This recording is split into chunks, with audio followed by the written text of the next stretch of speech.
بسم اللہ الرحمن الرحیم۔ 12 میں پڑھنے والے تمام طلباء و طالبات کا یوٹیوب چینل پر استقبال ہے۔ آج میں آپ کو اشاریہ نمبر، انڈیکس نمبر سبق میں کچھ سوالات کے بارے میں بتاؤں گا، جس میں آج میں سوال ہے اشاریہ نمبر تیار کرنے کے طریقے یا اشاریہ نمبر تشکیل دینے میں کون کون سے نقاط آتے ہیں اس کے بارے میں آپ جاننا ہے۔ ہر پوائنٹس کو سمجھیں گے یا مزید اسے غور کریں گے۔ چند پوائنٹ پر مشتمل اس سوال کا جواب ہے کہ اشاریہ نمبر تشکیل دینے میں سب سے پہلے مقصد کا انتخاب کیا جاتا ہے۔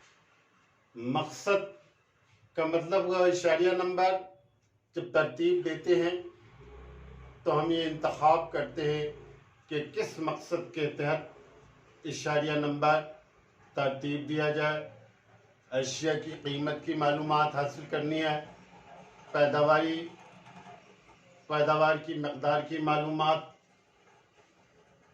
یا اشیاء کی قدر کی معلومات، یہ ترتیب دینے سے قبل انتخاب کرنا پڑے گا۔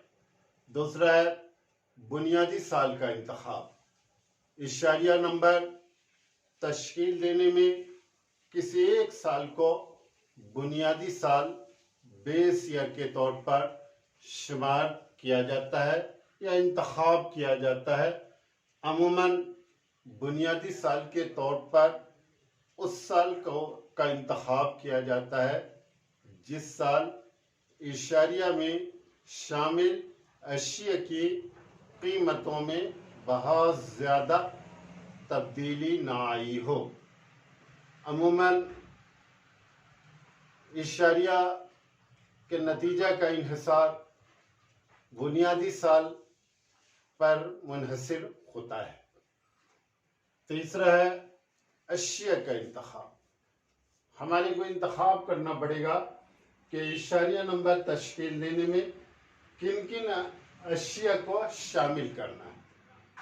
دنیا میں بہت ساری اشیاء ہے، سبھی اشیاء کو ہم اشاریہ میں شامل نہیں کر سکتے ہیں، تو انتخاب کرنا پڑے گا کہ کن کن اشیاءوں کو اشاریہ میں شامل کیا جائے۔ چوتھا ہے اشیاء کی قیمت کی معلومات۔ اشیاء کی قیمت کی معلومات کے کئی ذرائع ہیں: خوردہ بازار اور تھوک بازار، ریٹیل مارکیٹ اور ہول سیل مارکیٹ۔ دونوں کی قیمت الگ الگ ہوتی ہے۔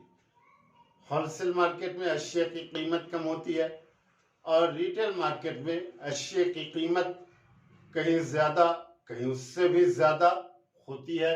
تو یہ انتخاب کرنا پڑے گا کہ ہماری کو کہ ہم اشیاء کی قیمت کی معلومات خوردہ بازار کے ذریعے حاصل کریں گے یا تھوک بازار۔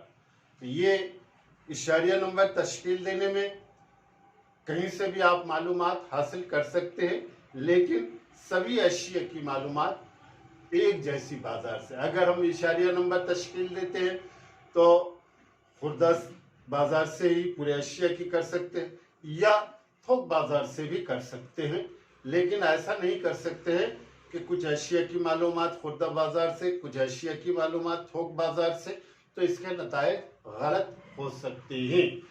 اس کے بعد ہے مناسب اوسط کا استعمال۔ اشاریہ نمبر میں کی پیمائش میں اوسط کا استعمال کیا جاتا ہے۔ ہر اوسط کے الگ الگ نتائج آتے ہیں۔ عموماً اشاریہ نمبر کی پیمائش میں حسابی اوسط، ارتھمیٹیکل مین کا زیادہ تر استعمال ہوتا ہے۔ اس کے بعد ہے ضابطہ کا انتخاب۔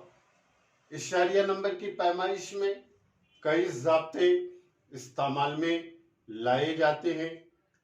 جس کے طور پر ہر ضابطے کے نتائج بھی الگ الگ آتے ہیں، اس لیے انتخاب کیا جائے گا کہ اشاریہ نمبر کی پیمائش کس ضابطے کے ذریعے کی جائے۔ تو آج میں آپ کو اشاریہ نمبر تیار کرنے یا تشکیل دینے میں کون کون سے نکات سامنے آتے ہیں اس کے بارے میں تفصیل سے بتانے کی کوشش کیا ہوں۔ مجھے امید ہے کہ آپ سمجھنے کی کوشش کریں گے۔ شکریہ۔